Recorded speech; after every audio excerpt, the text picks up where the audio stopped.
Yeah, ladies and gentlemen, welcome to the last lecture with new topics, and then we wrap up towards the end of the term. And this is one of my favorite one. That's especially important for persons who really work on design and development of more or less implantable things, but it can help us also to learn something for our daily life. That's about biocompatibility. And this is a very, on one hand, very defined term with respect to legal issues. On the other hand, if you just go out and ask somebody about biocompatibility, everybody would say, yeah, I've heard something about that. I know it very well what that means. And this is the difficult part if people think they know what it means without knowing anything about that. So I like to shine some light on different aspects on that. And so I've brought a few examples with me and some very specialized views from different directions, different applications, to see how we can tackle that, what boundary conditions are, and what that means. So, either by science fiction movies or by some serious literature, you might know something. Let me know, or let us share together what you know. So, if you hear biomaterial, biocompatibility, or biochip, well, what would that mean for you? It's not wrong or right, it's just a kind of brainstorming here. Any ideas?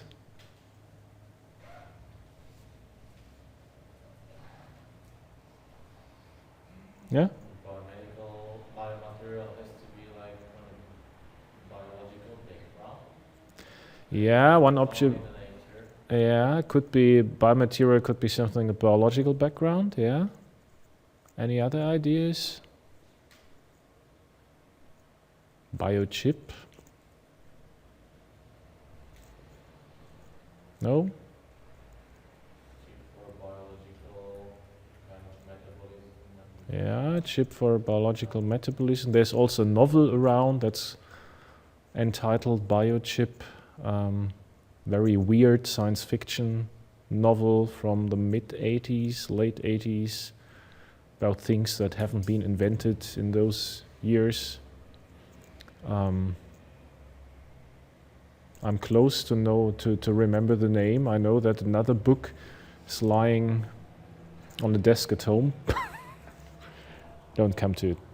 It's not that serious. Yeah. So we have that. We have probably a rough idea. So it might be compatibility means something. It does not harm that much, or it does something and doesn't something different, but it's not really fixed. And I was astonished when diving into that I found out that there was a consensus committee working on a definition, for example, on biocompatibility. I stumbled over that when one of the big guys of biomaterials retired. And then when people retire, they don't want to retire, they want to stay active, and that's the time where a lot of them write reviews for journals. And he wrote 2 reviews about biocompatibility. And the first one I thought, well, this is a really nice definition about biocompatibility. And then he wrote the second one, and the definition was that long. So 10 lines or whatever, and that was the outcome of a consensus committee. And if you have an outcome that is that long, the short take-home message is that they could not agree on the term, right? If it gets longer and longer, like in politics, you have to put in more aspects, and then it's no longer that crisp, even though it might be more comprehensive as such. And I want to dig into some aspects today. That's first of all so biocompatibility of materials, what are definitions, what aspects do I have, what are desired reactions and what are non-desired reactions, and how can I test biocompatibility? There's always that stuff, if I do not really know what it's really about, probably I find a test and I can have some assessment guidelines. Like say, oh, well, this material is good for the application I envision. And that's the important thing, that you, and that's probably the most important take-home message afterwards, that this is not a digital concept, but you have to know what to do, and then you can decide if it's good or bad. I have a lot of slides about the material-tissue interface, and most of them are very complex, and it's a little bit up to you. I try to cook them down to more simple reactions, but then it's up to you to decide, is simple good enough for you, or do you want to learn more? Do you want to understand more? It's a bit up to you, and probably a short guide to material selection. So, biocompatibility of materials.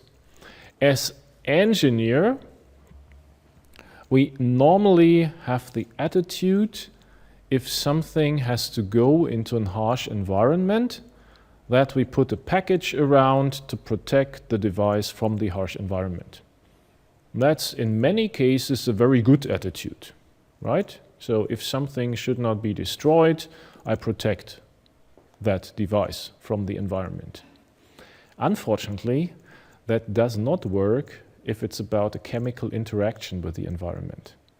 If I want to measure something that needs a direct contact between the sensor and the species to be measured, I cannot put a titanium package around. Yeah? If I have a pH sensor and I put it into a titanium package, I measure the pH of the inside of the titanium package. And normally I don't want to measure that. I want to measure the pH value in the body, or in saliva, in urine, in whatever. So I need that different contact. And chips are normally square-shaped. They have a package with a lot of pins. And biology is in most cases, well, in no case, square-shaped with sharp edges and corners. You always have a more roundish design. And the question is how to bring those two worlds together.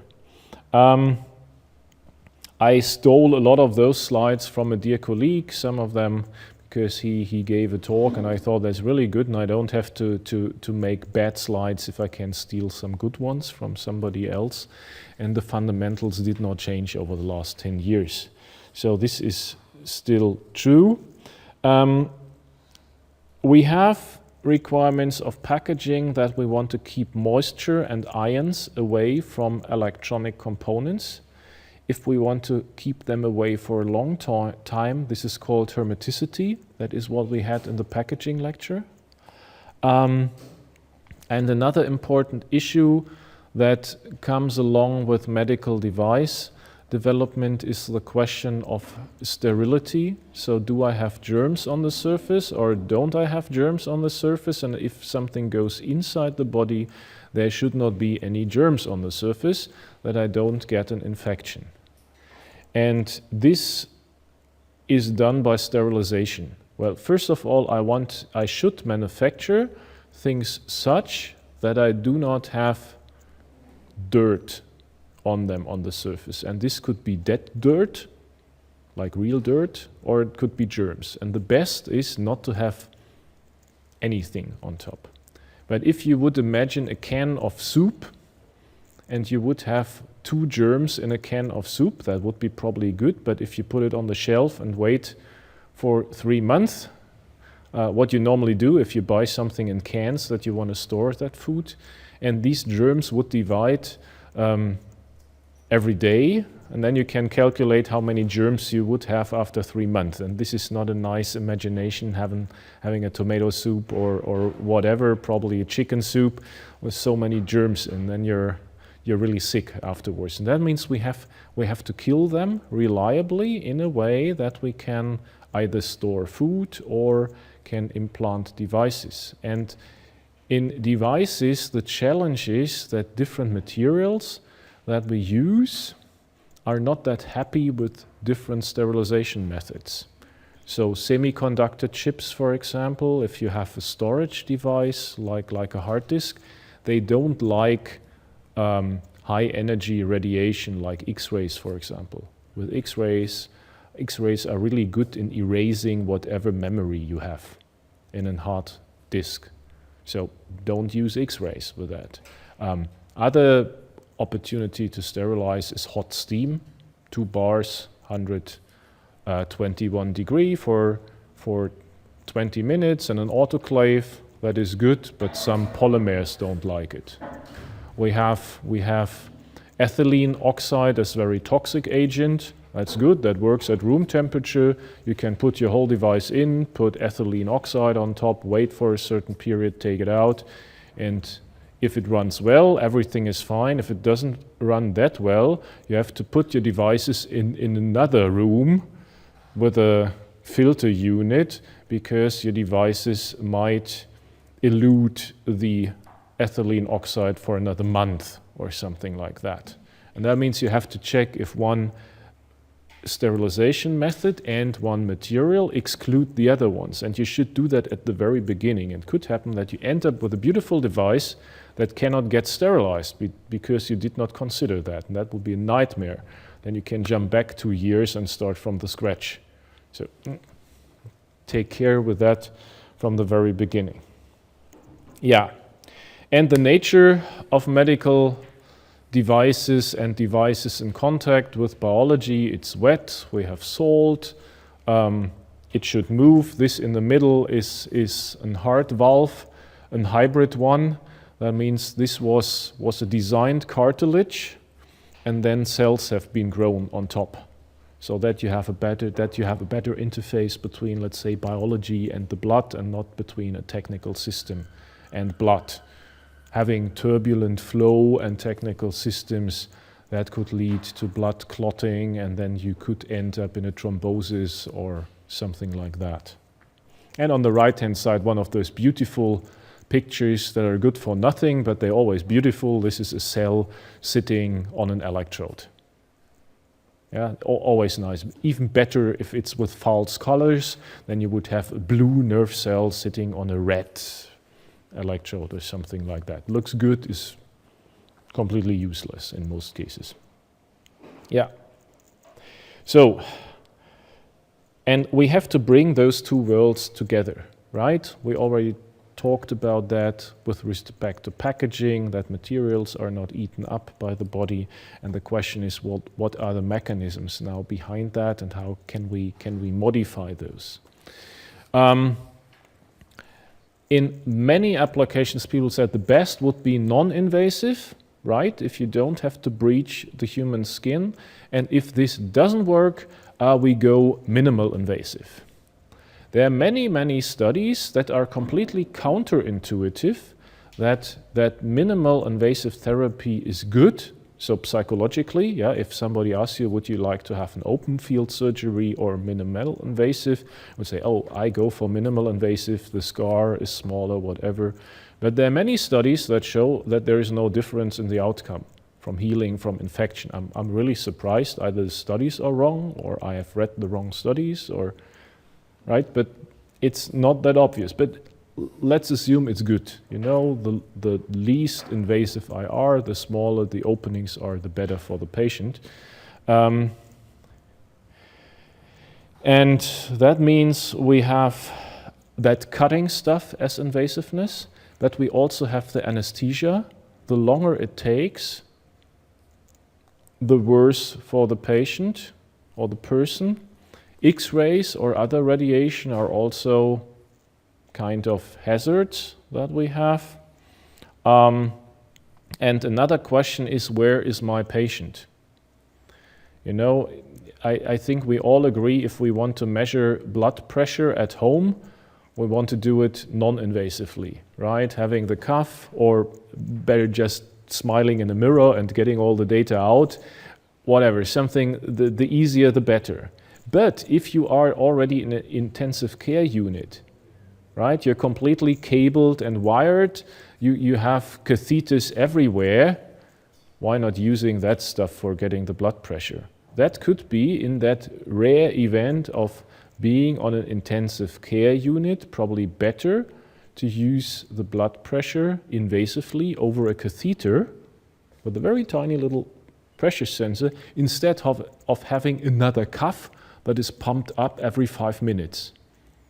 And if you once have had such a cuff, or from a supermarket, one of those cheap blood pressure measurement units, and you think, oh, I'm so nervous, probably I should measure the blood pressure, or whatever, and you're sitting there nervous and you're moving around and that stuff doesn't work because you're moving around like crazy, then it pumps up the pressure up to 230, 300 millibars, so really to the upper limit, and it hurts, and then it goes down and pumps it up again, and you get crazy and want to throw it out of the window, that stuff.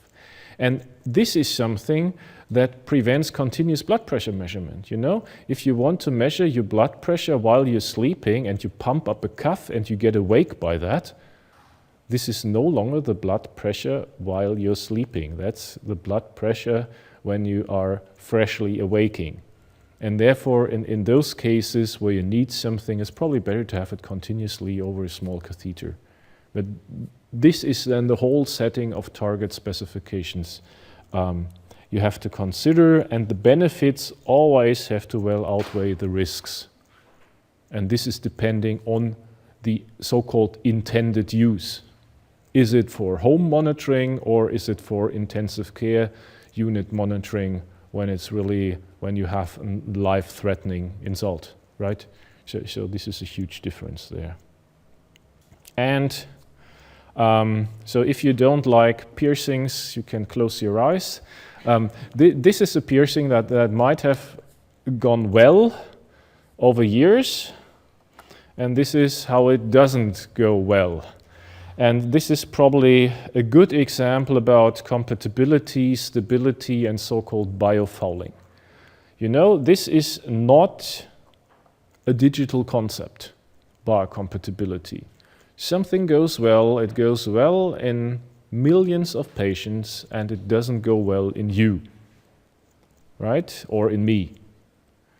And therefore, if it comes to medical devices, I mean, piercings, earrings, whatever, are no medical devices, and you always have to sign that you allow the other person to injure yourself, and they are out of liability with that. So the question is, can I define it somehow? And what does it mean? And we have with biocompatibility that not that easy sentence. That's the quality of a material regarding the response of an organism to its presence. And this is only half of that sentence from the consensus statement.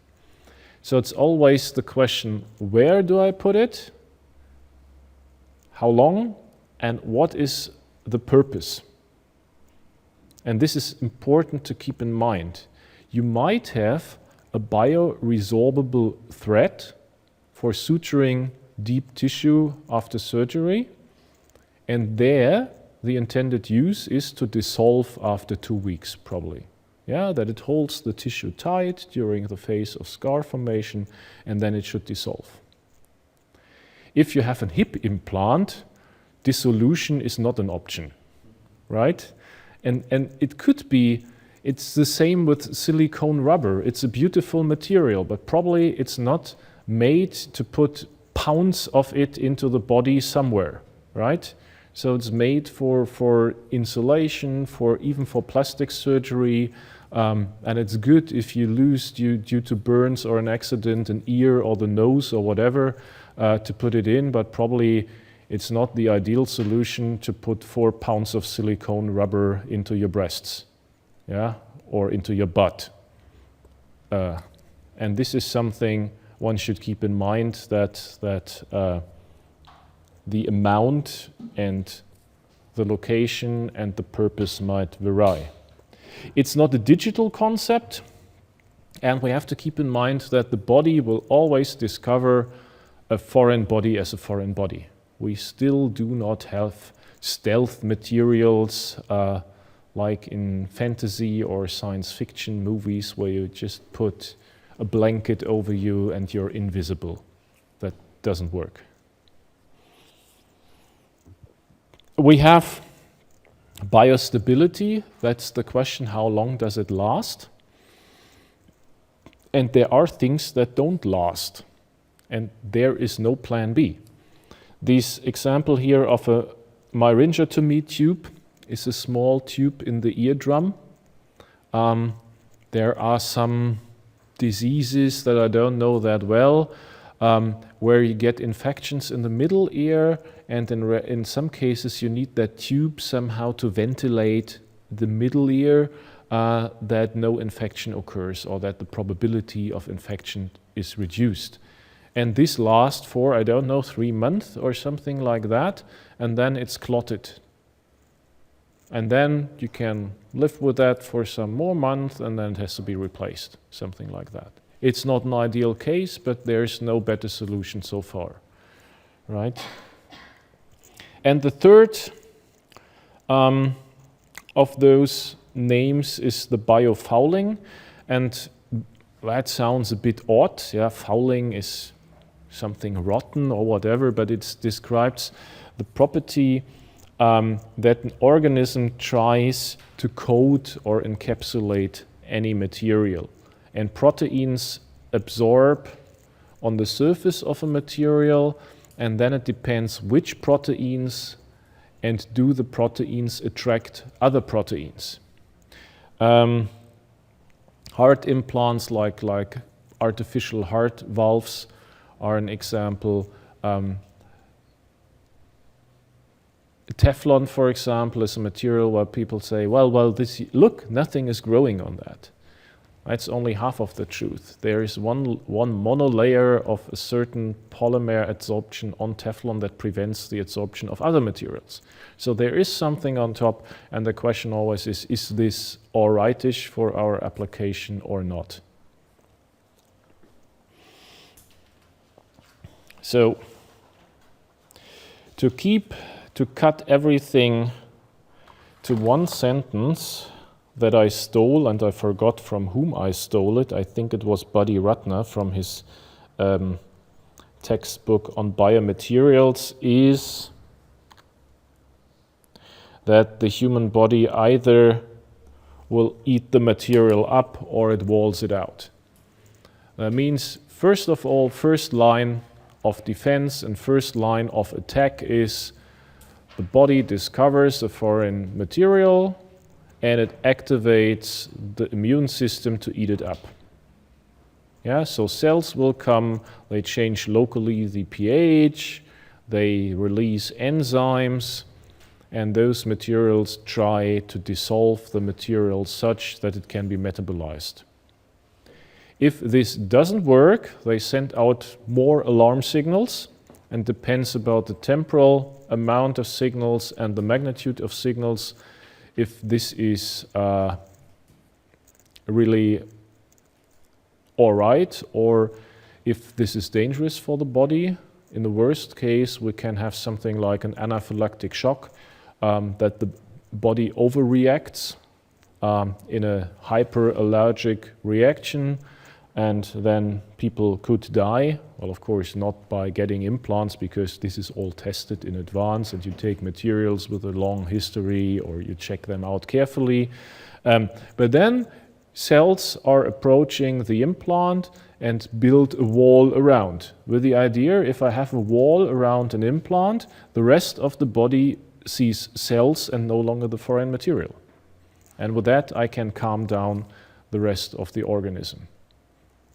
And this is important to know if we design implants, because if we have electrical active implants and want to record or want to stimulate, and we have a wall of insulating cells around, that is something that we should consider. If we cannot prevent that, we should consider it probably with a stimulator that has a larger voltage swing.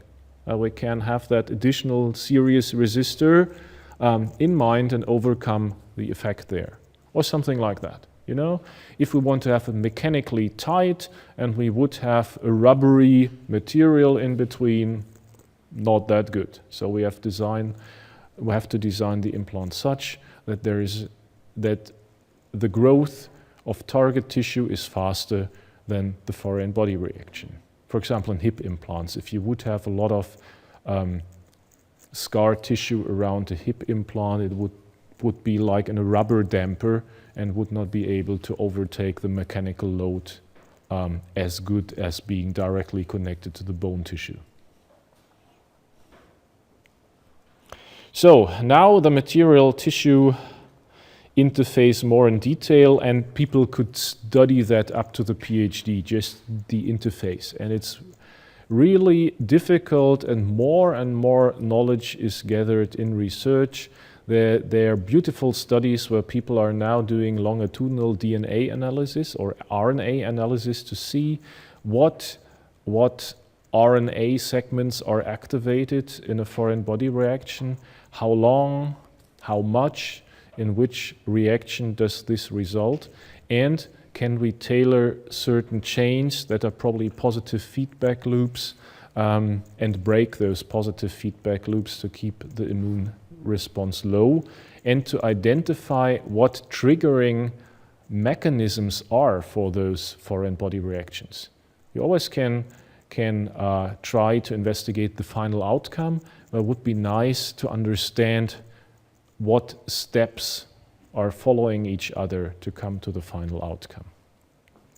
And we can have those reactions locally. That's good, because then they stay where the foreign body is. Or if they're overshooting reactions, they can be globally, systemic. And that would be then a systemic inflammation, for example. And if you have something like that, you have no alternatives left. So if a systemic inflammation occurs, then the whole implant has to go out. And of course, you get the hardest drugs you can imagine, just to antibiotics and cortisones to get everything down again. So what steps do we have? First of all, the proteins approach the surface and form a matrix, and then later on, cells come, either the protein matrix is denaturated or it stays in place, it gets changed. So a lot of stuff goes on that depends on the surface and the energy of the implant and the material as such. And we do not have only one type of cells, there are many cells that are interacting, and different cells are prominent in different phases of that reaction. On top of that, let's say direct interaction, we have additional reactions due to mechanical damage. I mean, if you insert something, you open the body, no matter if it's minimal invasive or not. You put something in, and this is larger than a single cell. Imagine a hip implant or a deep brain stimulation electrode. So you have, first of all, the breaching of the skin. Probably you disrupt some blood vessels. And you might damage cells because you put something in. Might it be a bone cell or a nerve cell or whatever. So that there is damage, and if cells die or are damaged, they send out signals, chemical ones, that attract then other cells and trigger cascades in the body. And this can all result in certain reactions. Could be fibrosis. That means that in the peripheral nervous system, fibroblasts are growing. This is called gliosis in the central nervous system, in the brain, since glial cells are forming that scar. We can have necrosis. That means cell die. And if cells die, and a lot of cells die, this can cause holes or caves. Therefore, it's called cavitation. That means there's really nothing but fluid under an implant. And imagine, I've seen that with a Utah array, so that bed of nails that is stick into the brain. And one colleague of mine showed showed really scaring slides where I've seen that there's just fluid in between the different nails because the tissue decided to die or to go away or to do whatever, but there was no longer any tissue in between. I mean, in the worst case, you like to record from nerves and you have just a cave of tissue there.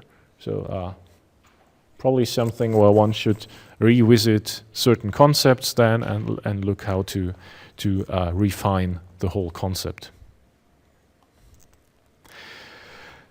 This is here a very general reaction, that what happens if you implant something somewhere. And unfortunately, the timeline is there, but there are no numbers on the timeline. That's always a bit tricky if you have no numbers. Same with the intensity. I always hate that with a normalized intensity to 100%. You have no idea what 100%, you know, what is the value against you normalize. But let's live with that. What we can draw out of that figure is that we have different phases. There seem to be cells that start heavily at the beginning in an acute phase and go away later on. And we have other cells that need a certain time to come up and to be there, but they seem to stay. And then there are some that are short, some are faster, some are slower. So very complex interplay, and that fibrosis here, that you really have the scar formation is relatively late. The players in the beginning, here that dotted line are the mononuclear leukocytes, and these PMNs seem to be the very fast emergency indicator here. And PMN stands for polymorphonuclear leukocytes. Long name, very complex. Leukocytes are white blood cells, so kind of the police of the body.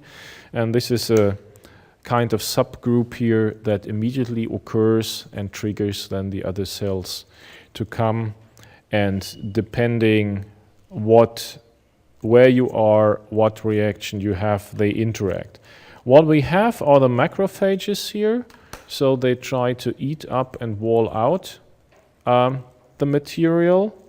We have neovascularization, that means new blood vessels are growing in that zone to allow all the agents and metabolites to come faster to that target.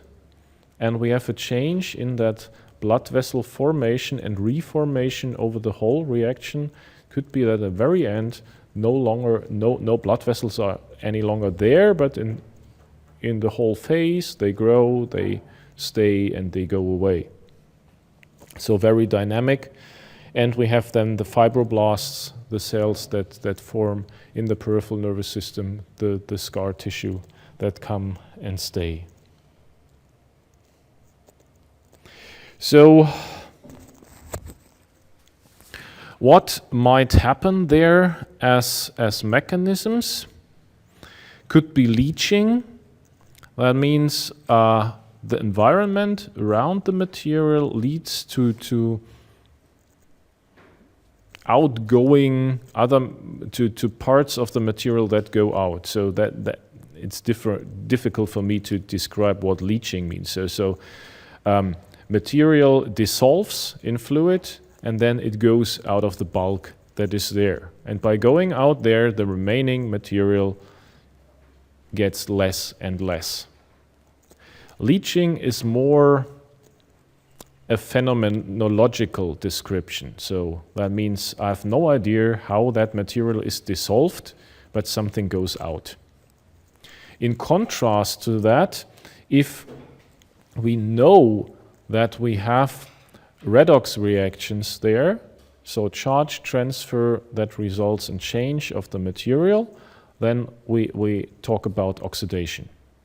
So we might have an oxidative destruction of the material. If this all does not work, frustrated phagocytosis could happen, and this is on a different level of severity. It could be either, let's say, the low-level thing where cells come and wall the whole implant out. That's not nice, but that's all right. Or the cells get really in trouble because they don't now know how to wall it out. Or they see something that they cannot reach. Imagine you would have a spongy structure with deep pores, very narrow ones, and some whatever toxic agent is sitting on the bottom of such a pore. So by the diffusion gradient, the macrophage might sense there is something I should get rid of, but I cannot reach that. That is one option where macrophages get activated, so they change shape, and they get hyperactive and send out signals that trigger the reaction. And this could be a frustrated phagocytosis where the systemic level of the body overreacts. Or we could have that in materials that have a certain width to length ratio, so certain amounts of fibers. Most prominent example is asbestos. Yeah, asbestos fibers cause lung cancer. And one of the reasons why they do that is that the macrophages cannot cope with the aspect ratio of the asbestos fibers, because not all asbestos causes lung cancer, but fibers that have a certain length at a certain diameter. And I've seen that in nanorods. So colleagues showed me a video about that. I forgot the dimensions. I think it was 20 nanometers in thickness and 100 something nanometers in length, really small stuff. Macrophage came, speeded up the video and said, oh, it touches it. Oh, that's a foreign body, I don't like you. And then really got crazy, was hovering around the fiber and was not able somehow to wrap around the fiber, and then got very activated that so it changes shape, gets a kind of hairs on the surface, and got activated. And therefore, I think it's very important if we have new materials in size levels that we cannot predict if it's good or bad, we should carefully sort that out. Especially in nanoparticles and nanofibers, the discussion is going on, and now there's a kind of common agreement that you should have a close look on the compatibility. And not only on the compatibility of your body, but also on the eco-compatibility. It's like with microplastics that has been ignored for some decades, and now it's there and nobody knows what to do with that. Because it might get, we all might use that, gets in the sewage system, from the sewage system in the ocean, fish eat up the microplastics, and then it accumulates in the fish, and we eat the fish, and then it comes to a certain problem. Same if you imagine that molecular silver in your jogging shirts that you don't smell. And they promise you it lasts for 20 times washing. What does the 21st washing do? So if you release that molecular silver that is cytotoxic, do all the germs in the sewage power plant, in the sewage plant love it, or do they die? Right? So where does it go? What does it do? So it's very complex stuff that has its origin here in those definitions, what the interaction between a material and a foreign body are. The good news of that slide is that you don't have to learn it by heart. This is what a colleague of mine did, and I made it a little bit nicer than his slide. It shows a little bit what different mechanisms occur if you put something into the body. and he was working on electrodes to restore vision on the optic nerve, and therefore we find certain things here that are associated to active implants. So if we implant something, we have to check, is it toxic or not, right? It does not mean it is toxic, but we have to check it out. And if it's toxic, something will happen to the cells. Then we have protein absorption, that's in the minute range here. And if we have certain agents here, like chromium, cobalt, nickel, people might get sensitive to those materials when exposed over a longer time, and there might be an allergic reaction that activates the so-called complement pathway in the human body, and then you can have allergies or, in worst case, anaphylaxis. Proteins can lead to fibrin clotting, if desired, together with the erythrocytes. That's called wound healing. And then later on, between hours and days, platelets, granulocytes, monocytes come, and we call this phase an acute inflammation. Inflammation does not need that we have germs. That's the normal healing reaction. If we have germs, that's an infection. Inflammation means we have that normal healing phase where the temperature goes a little bit up, the metabolism goes up, and then the question is what happens? Either we have bacteria and then it comes to infection, that's what we have to prevent, or we have large particles or weird surfaces, and then frustrated phagocytosis comes and we get granuloma. So grain-like structures around and on top. In acute inflammation, this might lead to neovascularization with those agents here that I explain on the next slide. So we have nitric oxide as one of the markers, or we have the vascular endothelial growth factors that pops up when we breach blood vessels. On the other hand, fibroblasts and macrophages might come, and they contribute to wound healing, scar formation, implant integration, and we have a fibrous capsule. And the thinner, the better for the outcome from an implant design point of view. And this really goes from seconds up to weeks and months. And another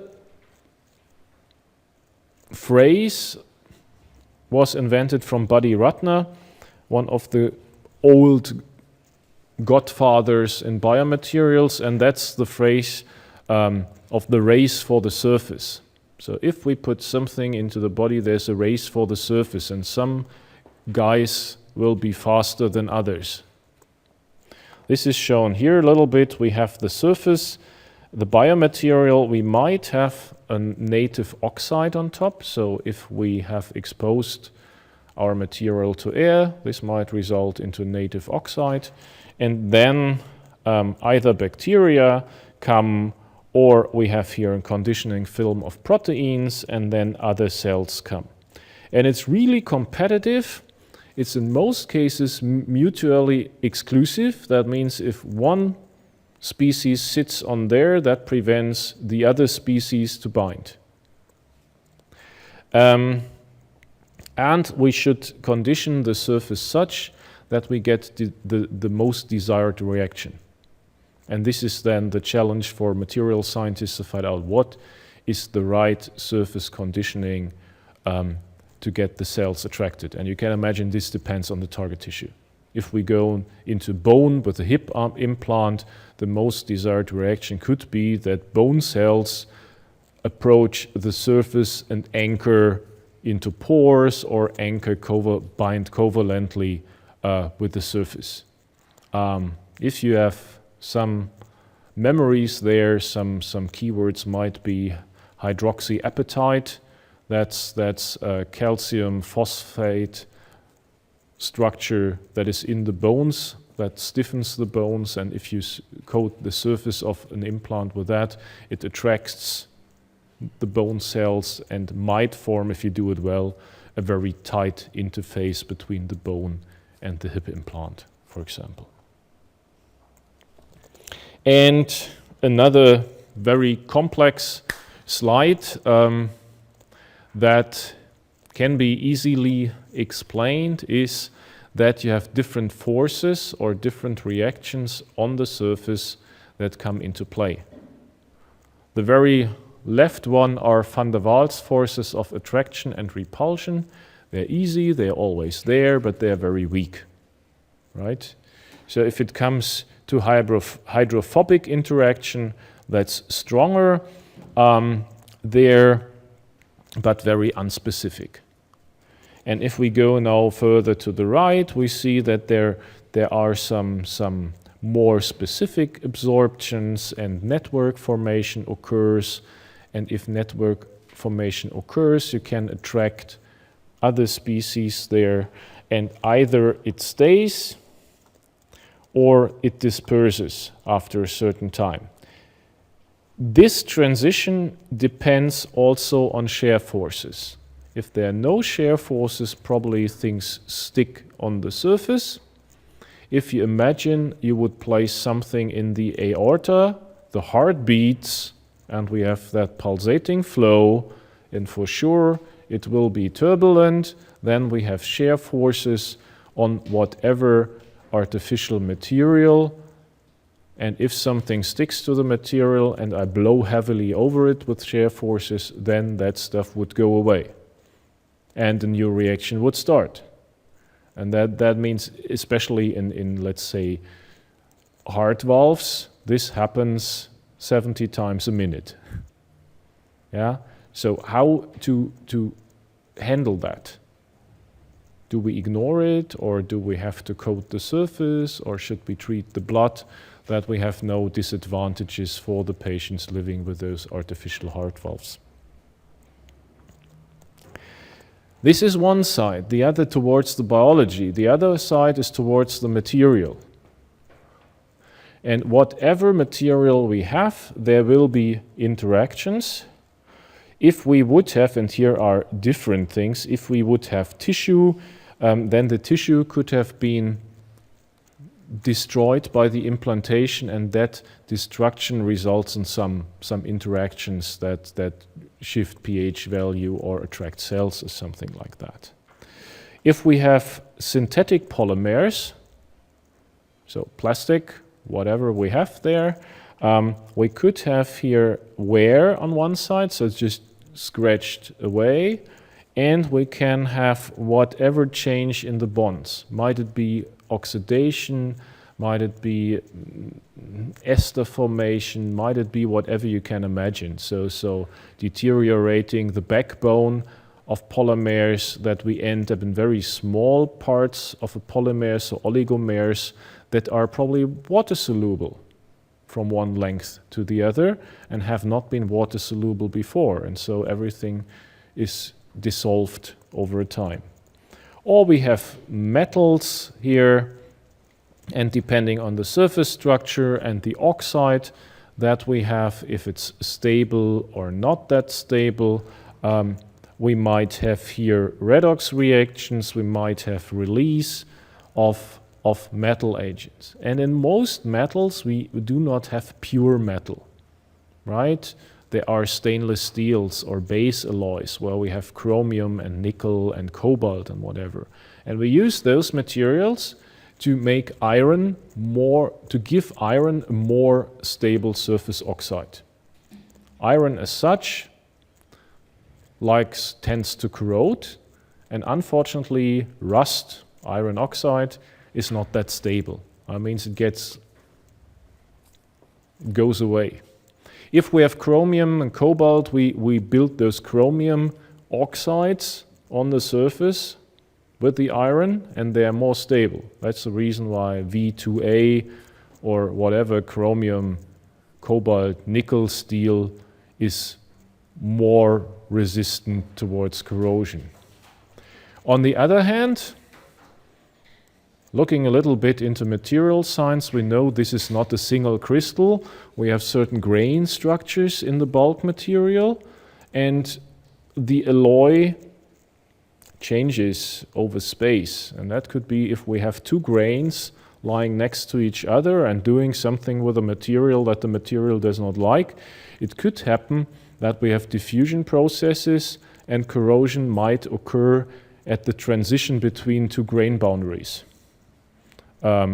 And then it goes along those grain boundaries into the depth of the material, and over 10 years or whatever, we might experience material failure because the crest is creeping through the device. Something like that might happen, and we should keep everything in mind and see if it works.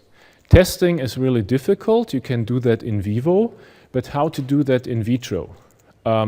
The easiest thing is always to use salt water, 0.9% sodium chloride, to say, okay, there's potassium in, so you take phosphate buffered saline solution or Rigas solution where you have a certain composition of different ions, but that does not mirror the reaction of the foreign body reaction, where you have macrophages coming, seeing, trying to eat up something. And one guy from the Food and Drug Administration in the US, so the notified body, the legal entity that approves medical device, said, well, if we have that foreign body reaction, we have a shift in the pH value, right? So it gets more acidic. And he came up with a beautiful idea to use 30% of hydrogen peroxide. That's really acidic. The question, of course, is it really a good approach? You know, I mean, whatever material survives 30% hydrogen peroxide in phosphate buffered solution at 60 degrees C will probably survive that period of the foreign body reaction in the body, in us. The question, however, is if a material fails, does that mean that the material will fail in the body, or is the reaction so harsh that reactions occur that do not occur in reality? And there's currently a strong dispute about that. After everybody now uses that 30% hydrogen peroxide, discussion comes up, is it really true what we're doing here, or are we just doing something that has no real link with reality? If it comes to blood material interaction, we are really in the Champions League of biomaterials. So the worst thing that could happen, I started and thought, well, the brain is the worst. No, it's not. The worst is the blood system, because we have that beautiful property of our body that we have reactions that stop bleeding. So this is good. If you hurt yourselves, we have reactions that automatically go ahead and stop bleeding.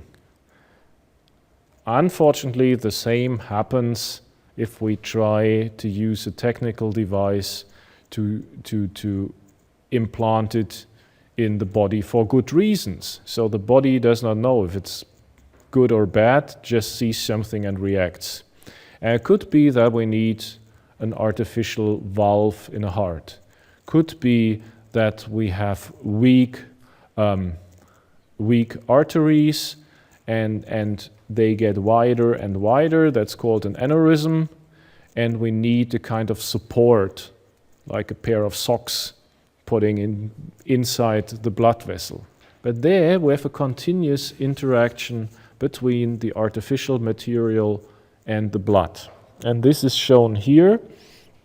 That contact activates a lot of pathways that eventually lead in thrombin formation, and if we wait a little bit longer, in blood clotting.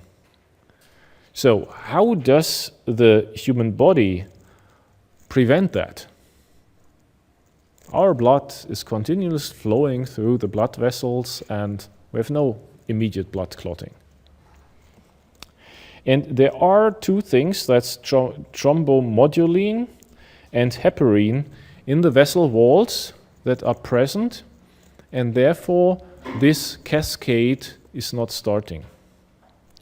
And up to now,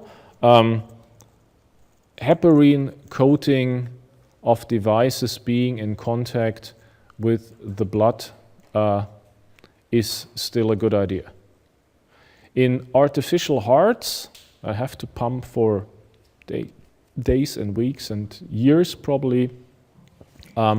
Also in heart valves, it came out that heparin might have or giving, like in persons with stroke tendency, to give Makuma or something like this that interrupts that blood clotting cascade, has the disadvantage that you switch off or reduce that ability to close open wounds.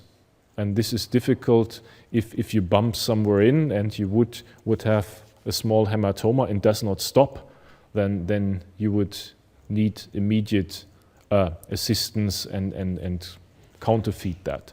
So it's always a balance there. And it turned out that taking 2 aspirins per day is good in reducing the blood clotting such that you have only little adhesion on your implants. So it was an off-label use, of course.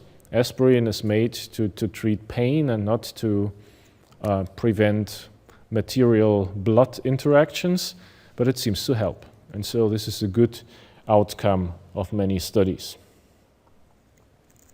So what do we have here now as a summary that we can take from that wild journey?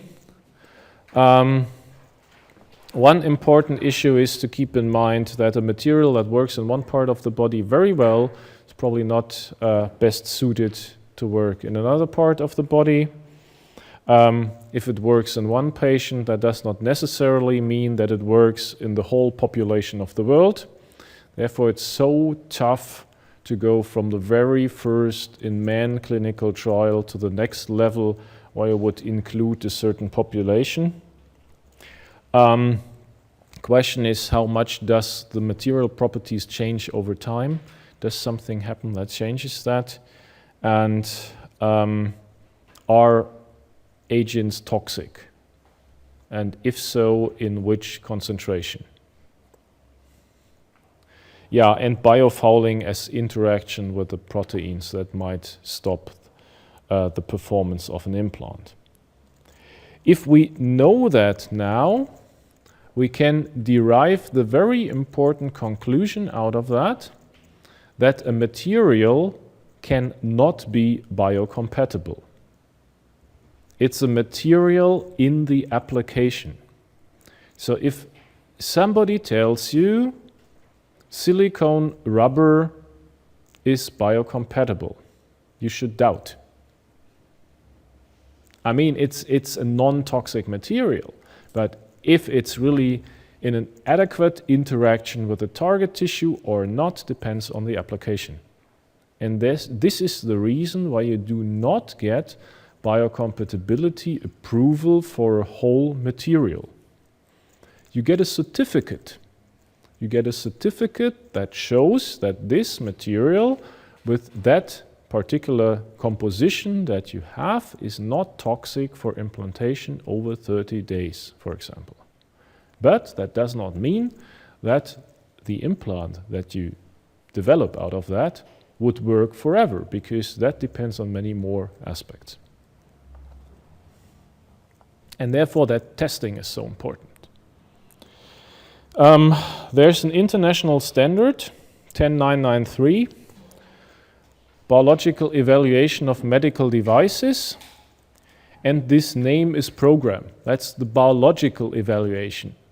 It does not tell us if a material is good for a certain application, but it gives us adequate tests in which we can evaluate if a material is appropriate under that test.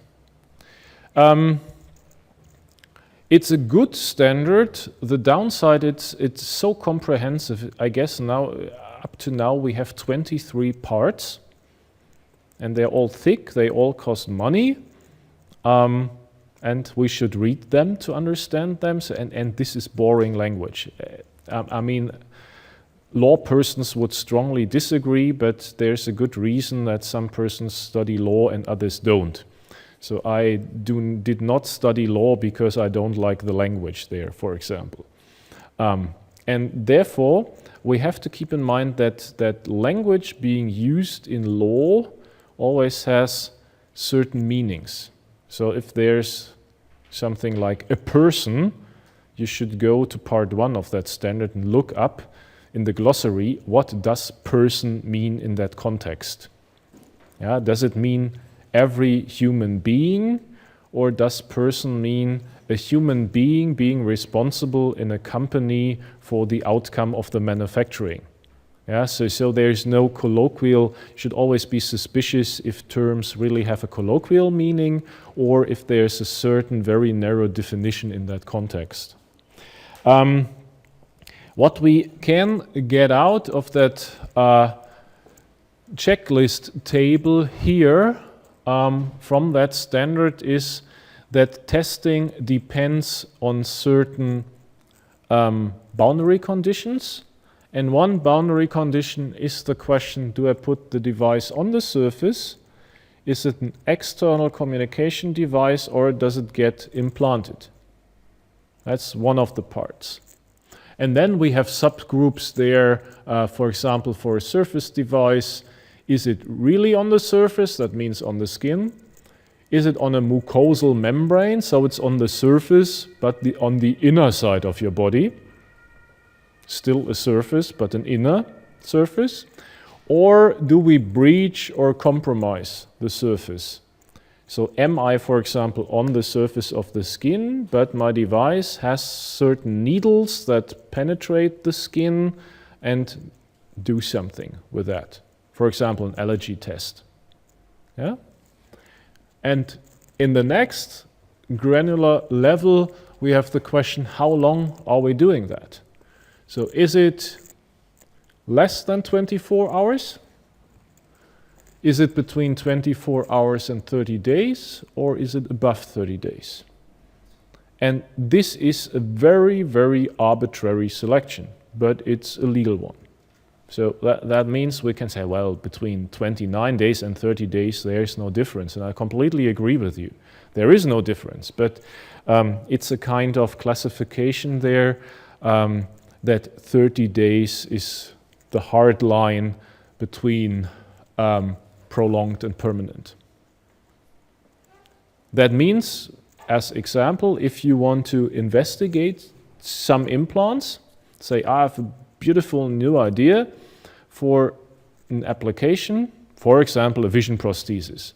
Yeah, I want to make the blind see again. Your first in man study or first in human study is a safety study where you are allowed to implant the device for 29 days. Period. What could happen and had happened in colleagues of mine was that they wanted to explant the device after 29 days and the person signed the informed consent form before implantation and said, no, it works well. I don't sign the other form for the next surgical intervention. And then you as a company, as the responsible, liable person in a company, you're really in trouble, you know? You have done all the tests for that device up to 29 days, and now the patient refuses the second surgical intervention. And there are many things that come along with that, you know? If you do a risk assessment, for example, I would say, well, I have a percutaneous cable that pokes out of the skin, and I can handle that with antibiotics for 30 days. And then the patient says, nope, I don't, give it back. So who is liable for potential infections afterwards, right? This was solved, that problem, because that patient got a subcutaneous wireless energy transfer with an inductive link, and he agreed on that second implantation to get that, let's say, power bank to his implant. There was another example, just to give you an idea what could happen. There is a disease where you have liver cirrhosis due to extensive drinking of alcohol, And when the liver is destroyed, you collect water inside the belly. And you get a larger and larger belly, and the water collects in there. And this is called ascites, and you die, life expectancy is 1.5 to 2 years. And there is a company in Germany who said, well, we can alleviate the patient's life that have terminal liver damage and ascites by implanting a pump that collects the water, and you have kind of sewage system that goes into the urinary bladder to put the water from the belly into the urinary bladder. And since they have a life expectancy, those patients, of 2 years, I take epoxy as package of that electronic circuitry, because I have checked out that this package works for 2 years and 3 months or something like this, which is far beyond the life expectancy of the patient. And I learned from some persons working there some years ago, they did the first clinical trial, and just by having that implant, the life expectancy of the patient raised up to 4 years. But the package was tested for 2.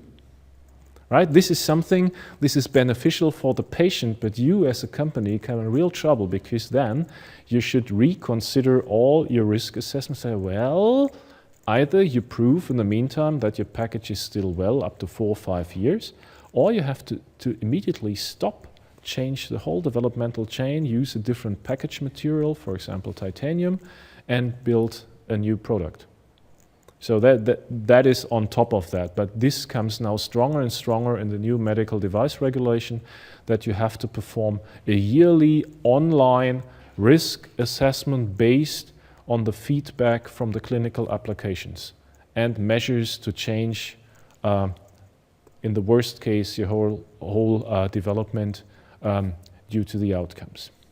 Here, in that testing, just those stories to show you that goes far beyond that, we have to do certain stuff, and the first thing that we have to do in every application is cytotoxicity measurement. That means the test, is the material in contact with cell lines in vitro, on a lab bench, in an incubator, is this material toxic or not? Second thing that you have to do is the sensitization. That means, does something change that you might drive a person with that material into an allergy? And then it depends on the contact type and the contact duration, if you have to run the whole series of tests that go towards hemocompatibility, implantation, what does it do if you really implant it? We have genotoxicity, so does it change some cells with respect to reproduction? We have subchronic toxicity, we have systemic toxicity. That means if I put it somewhere, does it cause reactions in another place? Something like that. So very complex, and ISO always means there's a certain set of requirements to run those experiments. We can all do it here to say we did it in accordance to ISO something, but we are not accredited. And to serve as accredited test lab, you have to undergo certain audits, and then you get a stamp and a piece of paper, certificate, and then you are eligible to run those tests that can be used at the legal body that approves your medical device. So this is here what I said just as a summary. And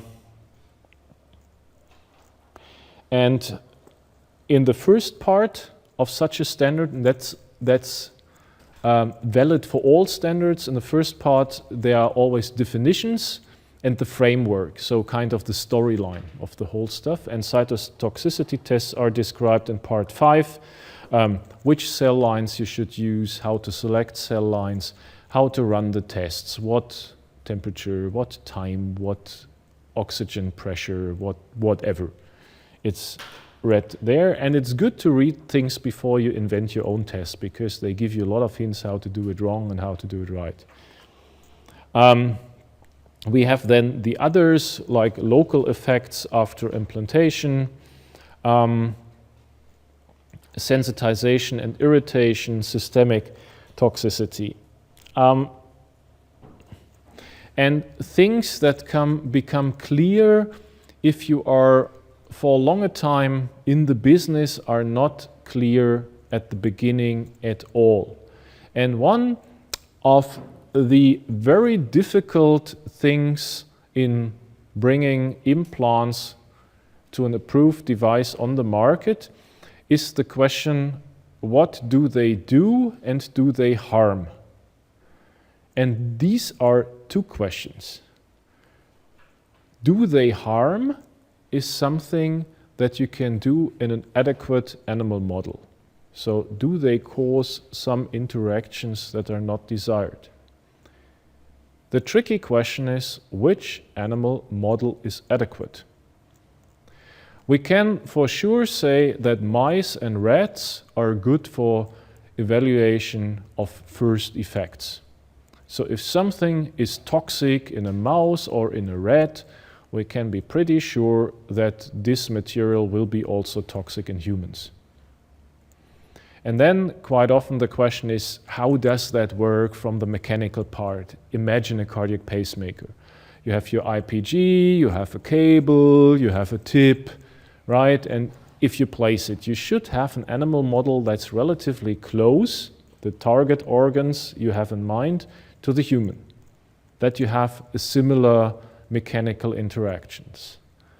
But, for example, pigs love to use their snout to search for truffles, right? This is something humans don't, well, I don't know anybody who shuffles with his or her nose in the dirt to find truffles.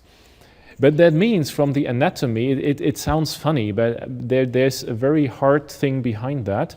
That means the whole anatomy of the pig's head, from the bones, as well as from the muscles, is completely different to humans.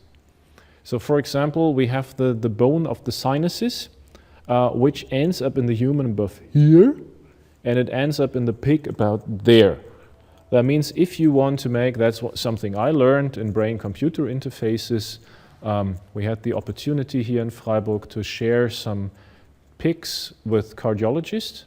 So they implanted stents in the heart coronaries and wanted to investigate that, and we could use them before they were sacrificed to have an acute implantation of an electrode array on the brain. I mean, that's good. You don't need 2 pigs for that, so to minimize the number of animal experiments, and it came out it's a nightmare, because with those sinuses you have to cut 2 layers of bone before you approach the brain. In other animal models, like in sheep, for example, you have just 1 layer of bone, but due to that attitude of pigs for digging in the dirt, they have changed their anatomy over the millennia. Same with the muscles. They have very strong, if you shuffle in the dirt, you need to hold your head tight, and that means their neck muscles are extremely tough. And if you would route a cable through the neck muscles and they contract that heavily, it's much more force and torque than you would ever experience in humans. I had that experience with pigs and electrodes in legs of pigs, or arms, depend how you want to phrase that, arms and legs of pigs, and they also love to roll in the dirt, right, as skin care. And if you have now subcutaneous wires and they roll in the dirt and they scratch on the concrete wall, whatever, you end up with completely destroyed subcutaneous cables that you would never experience in a human. And therefore it's so hard to find, what is the adequate model? How can I assess the outcome of that? And in many cases, you can do it for certain aspects. You can even do it for performance aspects when it goes, for example, there's paralysis of the, this is when I try to sell you unprepared examples. the vocal cord. Now that's the right English term. There's paralysis of the vocal cord that results in aphasia, so you can no longer speak. But more seriously, the aphasia, the paralysis of the vocal cord results in a higher resistance to the windpipe. So you cannot adequately breathe because they are closed. And there are options to stimulate the nerves going there that the vocal cord opens again and you can breathe. This is something, just the performance airflow versus stimulation parameters, where you can prove the efficiency in an animal model. If it would come to the question, if I stimulate my sensory nerves, does that feel like touching my finger or does it feel like touching a cow fence? This is something that you cannot assess in an animal model. This is something you have to ask a human, and you have to perform some psychophysical tests where the human being gives you a response how this feels and if this feels the same on Monday than on Friday, right? And therefore it's important to separate efficiency in the performance from let's say compatibility or stability of the stuff. And part of that is described here in the sub-paragraphs or sub-parts of the standard. Something is so specific that you have to negotiate that with the legal entity, so FDA in the US or BfArM here in Germany as legal entities, directly depending on the application. So if we now come to the very end after that, so we have done the tests, you might say, well, I want to have a recipe book. Now, so complex, could you give me a recipe book to select materials? Yes, I can do that, but it doesn't help you. So this is the complete list of perfectly biocompatible bulk materials. So just to repeat that, we really have to take care, look on the application, the time frame, whatever, the manufacturing method, if I do it that way or the other. So what can we do? We can modify the surface. That goes towards physical modification and chemical modification. We can look in a smooth transition between the implant and a biological medium if desired. For example, if you carefully look in knee joints, we have cartilage, and the physiological cartilage in knee joints is a layered structure where the Young's modulus, so the stiffness, varies. So the ideal knee prosthesis, still not being on the market, would probably have something like a graded stiffness. Question is, do we need it in that case or not? But this is a different discussion then. But something like that. And this runs under structural biocompatibility. Do I have a match of the different materials, or is there a step function in stiffness in moment of inertia? And if so, what does that cause? And in most cases, it causes enhanced tissue reaction. Well, sometimes engineers would say, I cannot solve that. Yeah, we don't have other materials. So what can we do? One option could be a drug release, that you modify chemically the foreign body reaction, at least the acute phase. I cannot imagine a drug pump that works for 50 years on an implant surface. But probably it helps to modulate the first 10, 14 days that the acute inflammation reaction is not that large, and therefore probably the total scar thickness is less. This is something one has to find out with certain drugs, certain materials, or to have degradable materials. If they have to hold something open, and if it's open again, they go away, they dissolve. There are some applications with polymers or with metals that you have a bimetal layer and you create on intention a certain level of corrosion, and then the materials go away. Right, this is what we can do. There are anti-fouling coatings that desired protein absorption takes place and not undesired ones. We have here some really cool research going on more on the chemical side. In some groups, Karin Lienkamp, for example, is working on self-peeling surfaces. So if the surface detects that there is a biofouling layer on top, it just goes away with the biofouling layer. That sounds really, really exciting. To be honest, I do not understand how that material can detect that and goes away with the coating, but it's really cool stuff she's doing there. Or do something that interacts in that oxidation reaction. So the common material classes that we have are the same as in any other applications. So we have certain metals that we can use. They are always stable, they are hard, they can take a lot of load. Or we have ceramics that are also even harder. They're also watertight. The question always is, how stable are they? They are in most cases a bit more stiff. Yeah, and if they are stiffer, they can probably break earlier when a certain impact occurs. We could use glass. There are degradable glasses that degrade on purpose, that you have a surface that interacts by degradation then with the target tissue. And we have polymers. I've just 3 with me here as the favorite classes. This is silicone rubber. Silicone always comes with an E at the end in English. In German, it comes without an E at the end. That's important to know because silicon in English is the Si, that semiconductor base material. While silicone is here that linear arrangement of silicon with oxygen and methane.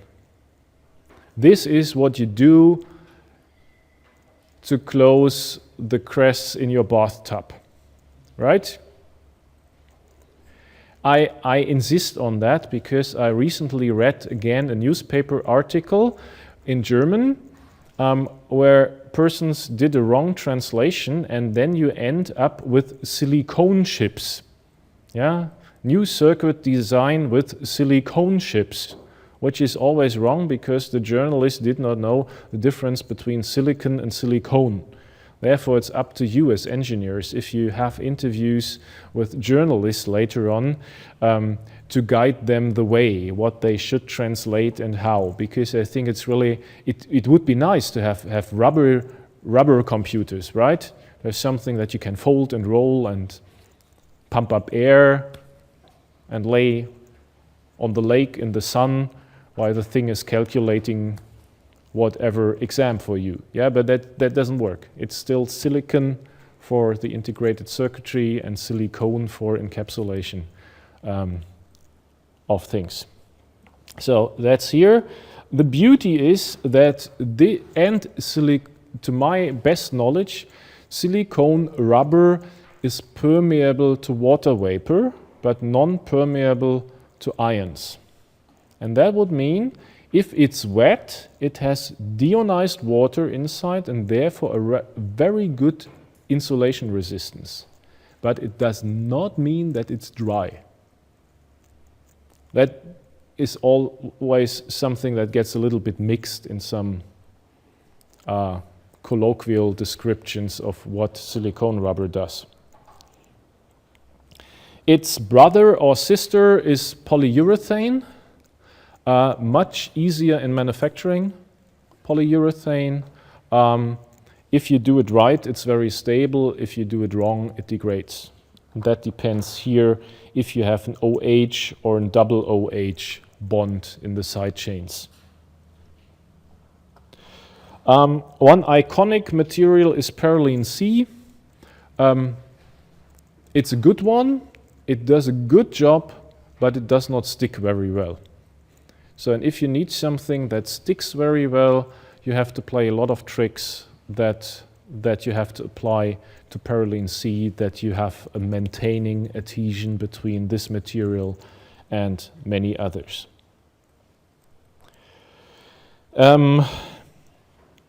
Just as a summary, in the US you should have FDA approval and a certificate for restricted or unrestricted use. Restricted means up to 30 days, unrestricted means longer than 30 days. You can imagine if you put something for 30 days into the human body, there are less lawsuits or less severe lawsuits than when putting something more than 30 days in the human body. Therefore, that unrestricted certificate always comes with a higher price. Sometimes it's 3 times the price or 4 times the price for the identical material, just with the other certificate, because companies put that money back as on the bank account in case lawsuits occur and they have to pay something. Yeah, and all the materials come with advantages, and as usual, there's no free lunch. They also come with some disadvantages, and we have to balance the advantages and the disadvantages out to get the desired performance. This is here just a very short overview what material you can put where. My take-home message always is there is no place in the body where there has been no material so far, so there are always studies around where somebody tries to put something somewhere. If you want to learn something here, we could say that silicone rubber is good for soft tissue replacement, nose, ear, for example, breast. This very nasty long abbreviation here, ultra high molecular weight polyethylene, is a polyethylene that has very long chains, comes with all the advantages of polyethylene and with a long lifetime. Therefore, it's used as counterpart in joint angles, for example, in finger joints, but also here in knee joints. The rest is interesting here, but I think one cannot remember everything in a second. So this is more like an overview, and depending on the product, on certain specifications, things might vary. Yeah, with that, I'm at the end and like to summarize. If you want, and this also goes already towards a final exam, these 2 books here, if you want to browse through and read a little bit in detail, they're kind of complementary. The Park and Lakes is more the engineering type of textbook. Take this, do that.